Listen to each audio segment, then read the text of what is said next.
Hujan turun begitu deras malam itu sampai jalanan kota berubah seperti lautan hitam yang dipenuhi pantulan lampu kendaraan. Tubuh kecil Lin Clara tergeletak di pinggir jalan dengan darah yang perlahan, bercampur air hujan. Sementara napasnya semakin melemah sedikit demi sedikit. Rasa dingin menusuk sampai ke tulang. Orang-orang lewat hanya melirik sekilas sebelum pergi lagi. Tidak ada yang benar-benar peduli pada seorang gadis kurus yang sekarat di tengah malam. Tetapi yang paling menghancurkan Clara bukan rasa sakit di tubuhnya, bukan juga ketakutan menghadapi kematian, melainkan sosok pria yang berdiri beberapa langkah darinya sambil menatap dengan mata penuh kebencian. Lin Steve, kakak laki-laki yang selama ini mati-matian ingin ia percaya sebagai keluarga. Wajah pria itu tetap tampan dan rapi seperti biasa, bahkan di tengah hujan deras. Tidak ada penyesalan di matanya, tidak ada rasa bersalah, hanya kejengkelan dingin seolah Clara adalah masalah yang akhirnya akan segera selesai dengan sendirinya. Dan kalimat terakhir yang keluar dari mulutnya jauh lebih menyakitkan daripada kematian itu sendiri. Di kehidupan selanjutnya, jangan muncul lagi di depan keluarga kami. Kalimat itu seperti pisau yang menghancurkan sisa hati Clara yang sudah retak sejak lama. Karena sampai detik terakhir hidupnya, ia masih tidak mengerti kenapa keluarganya begitu membencinya. Saya rasa pembukaan cerita ini langsung terasa sangat emosional karena inti lukanya bukan sekadar kematian, tetapi penolakan dari keluarga sendiri. Tidak ada rasa sakit yang lebih menghancurkan daripada dicampakkan oleh orang-orang yang seharusnya menjadi tempat pulang. Dan Clara terasa sangat tragis, karena sepanjang hidupnya, ia hanya ingin diterima sebagai bagian keluarga, tetapi justru diperlakukan seperti beban yang memalukan. Dalam kehidupan sebelumnya, Clara sebenarnya adalah putri kandung keluarga Lin yang hilang sejak kecil akibat penculikan. Setelah bertahun-tahun, ia akhirnya ditemukan dan dibawa pulang ke keluarga kaya raya itu. Awalnya ia berpikir hidupnya akan berubah menjadi lebih baik. Ia membayangkan pelukan hangat orang tua, kasih sayang kakak-kakaknya, dan rumah besar yang akhirnya bisa ia sebut rumah. Tetapi kenyataan jauh lebih kejam. Keluarga Lin sudah terlalu lama hidup bersama putri angkat mereka, Lin Vanessa. Gadis cantik, elegan, pintar bersikap, dan dicintai semua orang. Kehadiran Clara justru terasa seperti ancaman yang merusak keseimbangan keluarga sempurna mereka. Clara yang tumbuh miskin tidak mengerti etika kalangan atas. Cara bicaranya dianggap memalukan. Pakaiannya dianggap murahan. Bahkan setiap gerak-geriknya selalu dibandingkan dengan Vanessa. Dan yang paling menyakitkan, semua itu dilakukan oleh keluarganya sendiri. Ibunya selalu membela Vanessa. Ayahnya menganggap Clara tidak cukup pantas menjadi pewaris keluarga. Sementara Lin Steve, kakak tertuanya, terang-terangan membencinya sejak hari pertama. Clara hidup di rumah besar itu seperti orang asing yang hanya ditoleransi karena hubungan darah. Ia berusaha keras berubah, belajar etika, belajar berbicara dengan benar, berusaha menyenangkan semua orang. Tetapi semakin keras ia mencoba, semakin mereka merasa Clara hanya sedang mencari perhatian. Saya pribadi merasa bagian ini sangat dekat dengan kenyataan emosional banyak orang. Kadang seseorang bisa merasa paling kesepian justru saat berada di tengah keluarganya sendiri. Clara punya rumah besar, kekayaan, dan status, tetapi tidak pernah benar-benar punya tempat di hati siapapun. Semua penderitaan itu mencapai puncaknya ketika Vanessa mulai memanipulasi keadaan sedikit demi sedikit. Gadis itu tampak lembut di depan semua orang, tetapi diam-diam selalu membuat Clara terlihat buruk. Barang hilang selalu berakhir dituduhkan pada Clara. Kesalahan kecil dibesar-besarkan. Bahkan ketika Clara dipermalukan di acara keluarga besar, Vanessa justru berpura-pura membelanya sambil membuat semua orang semakin iba padanya. Dan yang paling tragis adalah Clara tetap mencoba mempercayai keluarganya sampai akhir. Sampai malam ketika ia diusir keluar rumah. Hanya karena sebuah fitnah yang bahkan tidak pernah benar-benar diselidiki, Lynn Steve menarik koper Clara dan melemparkannya keluar mansion keluarga Lynn. Hujan turun deras malam itu. Clara menangis sambil memohon agar setidaknya diberi kesempatan menjelaskan. Tetapi tidak ada satupun yang mau mendengarkan. Dan beberapa jam kemudian, ia mati di jalan. Namun ketika Clara membuka mata lagi, ia kembali berada di masa lalu. Hari ketika keluarga Lynn hendak menjemputnya pulang. Napas Clara langsung berhenti sesaat. Tangannya gemetar. Seluruh tubuhnya dingin. Trauma kematian itu masih terasa begitu nyata. Di kehidupan sebelumnya, hari itu adalah awal dari semua penderitaannya. Tetapi kali ini berbeda.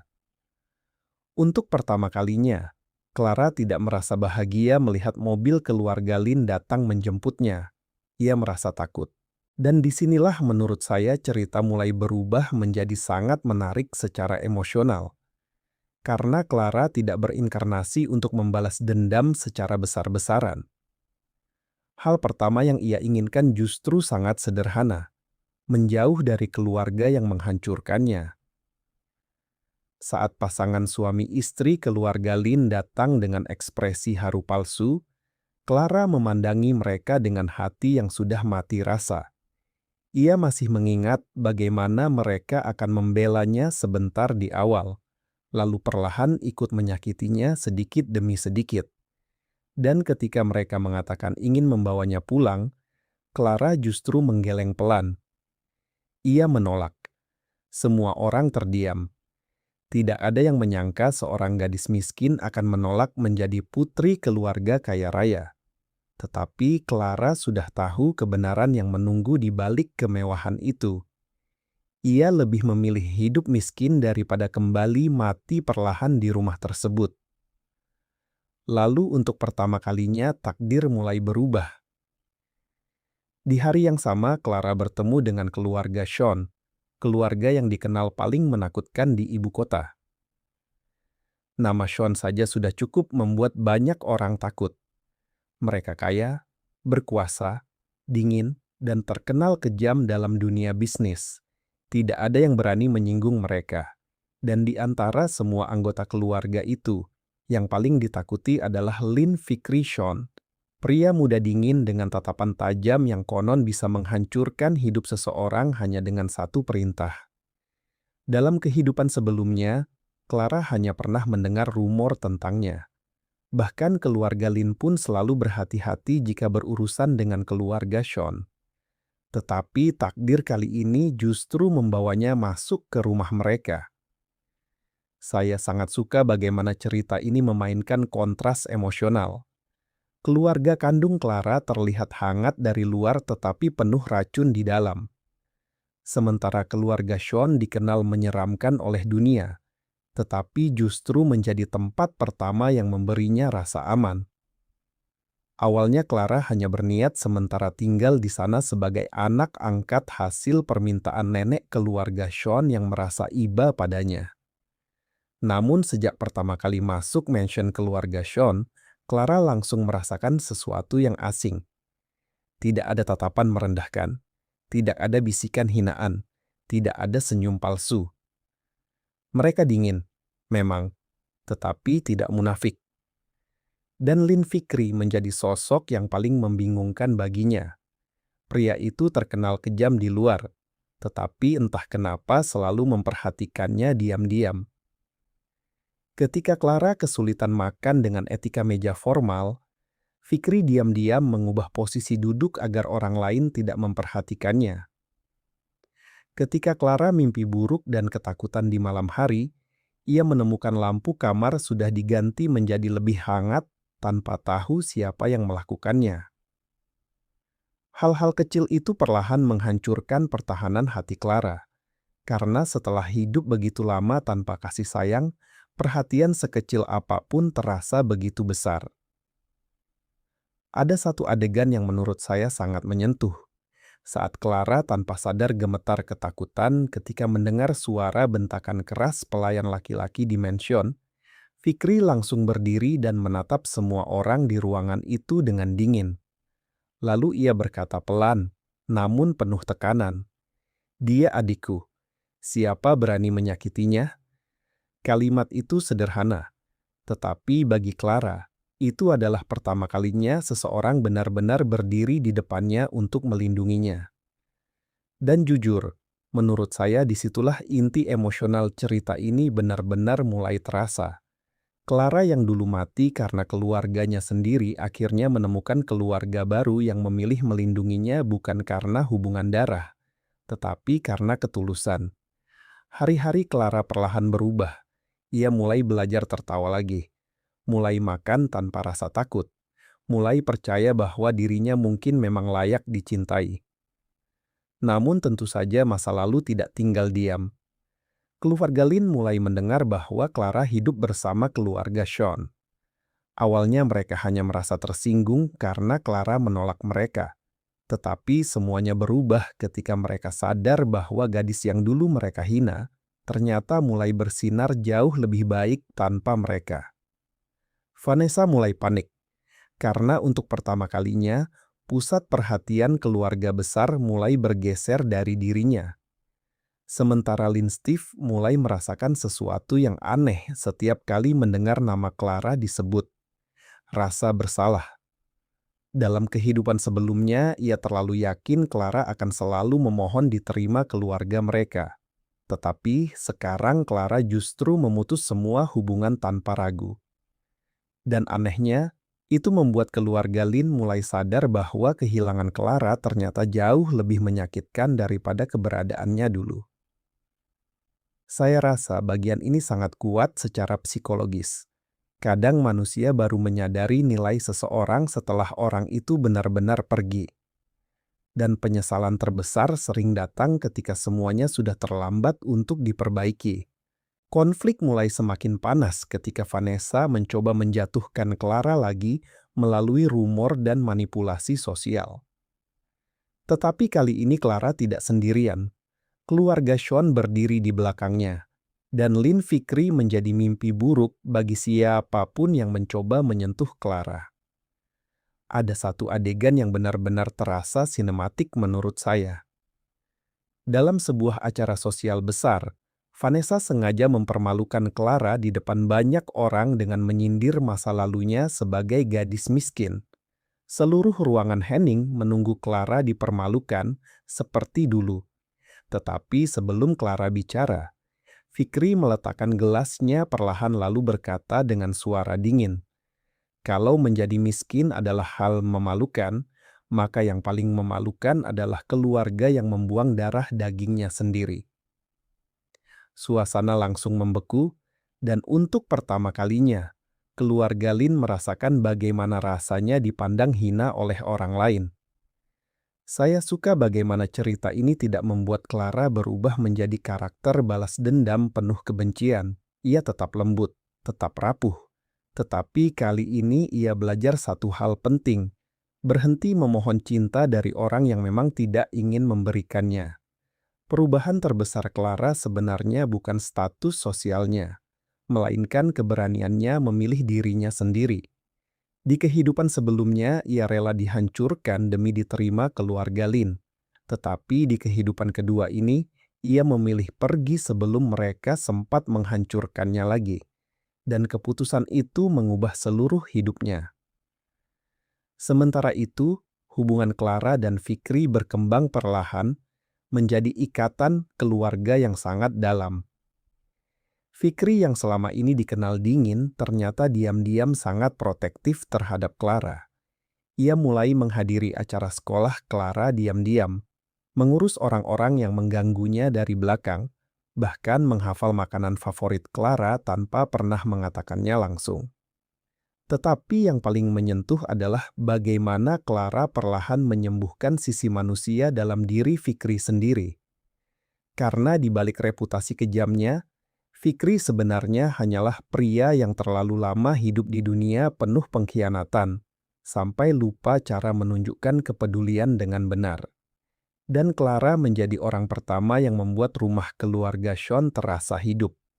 Di bagian akhir cerita, keluarga Lin akhirnya benar-benar hancur akibat konflik internal dan ambisi mereka sendiri. Vanessa kehilangan topeng sempurnanya. Ayah dan ibu Clara mulai hidup dalam penyesalan. Dan Lin Steve menjadi orang yang paling tidak mampu memaafkan dirinya sendiri. Karena ia akhirnya sadar satu hal paling menyakitkan. Di kehidupan sebelumnya, Clara benar-benar mati sambil membawa luka akibat kata-katanya. Ada satu suasana penutup yang sangat membekas menurut saya. Clara berdiri di balkon mansion keluarga Sean saat matahari pagi perlahan muncul. Angin bertiup lembut menerbangkan rambutnya. Untuk pertama kalinya sejak hidup kembali, wajahnya terlihat benar-benar tenang. Dan di belakangnya, Fikri datang sambil menyampirkan jaket ke pundaknya tanpa banyak bicara. Tidak ada drama besar, tidak ada tangisan, hanya kehangatan sederhana yang dulu tidak pernah Clara miliki. Kalau saya melihat lebih dalam, cerita ini sebenarnya bukan tentang reinkarnasi atau keluarga kaya semata. Ini adalah cerita tentang seorang anak yang sepanjang hidupnya hanya ingin dicintai oleh keluarganya sendiri. Dan menurut saya, itulah yang membuat kisah Clara terasa sangat emosional. Banyak orang tumbuh dengan luka akibat keluarga. Ada anak-anak yang terus berusaha menjadi sempurna hanya agar diterima. Ada yang rela menyakiti dirinya sendiri demi mendapat sedikit kasih sayang. Dan Clara mewakili semua orang yang pernah merasa tidak diinginkan di rumahnya sendiri. Saya juga merasa cerita ini menyampaikan sesuatu yang sangat penting. Hubungan darah tidak selalu berarti keluarga sejati. Kadang orang yang benar-benar melindungi kita justru bukan mereka yang memiliki hubungan darah, melainkan mereka yang memilih tetap berdiri di sisi kita saat semua orang lain membuang kita. Lin Fikri menjadi simbol cinta keluarga yang mungkin tidak hangat dalam kata-kata, tetapi nyata dalam tindakan. Ia tidak pandai menunjukkan perhatian secara lembut, tetapi ia selalu hadir saat Clara membutuhkan perlindungan. Dan menurut saya, bentuk kasih sayang seperti itu sering terasa jauh lebih tulus. Cerita ini juga berbicara tentang kesempatan kedua, tentang bagaimana seseorang tidak harus terus tinggal di tempat yang menghancurkannya hanya karena itu disebut keluarga. Kadang keberanian terbesar dalam hidup justru adalah pergi dan memilih kehidupan baru yang lebih sehat. Yang paling menyentuh bagi saya adalah perubahan Clara sendiri. Dari gadis yang terus memohon diterima menjadi seseorang yang akhirnya mengerti bahwa dirinya berharga, bahkan tanpa pengakuan keluarga Lin. Dan mungkin itulah alasan kenapa kisah ini terasa begitu hidup dan emosional. Karena pada akhirnya, ini bukan sekadar cerita tentang balas dendam atau reinkarnasi, melainkan tentang seorang gadis yang akhirnya menemukan rumah di tempat yang sama sekali tidak ia duga.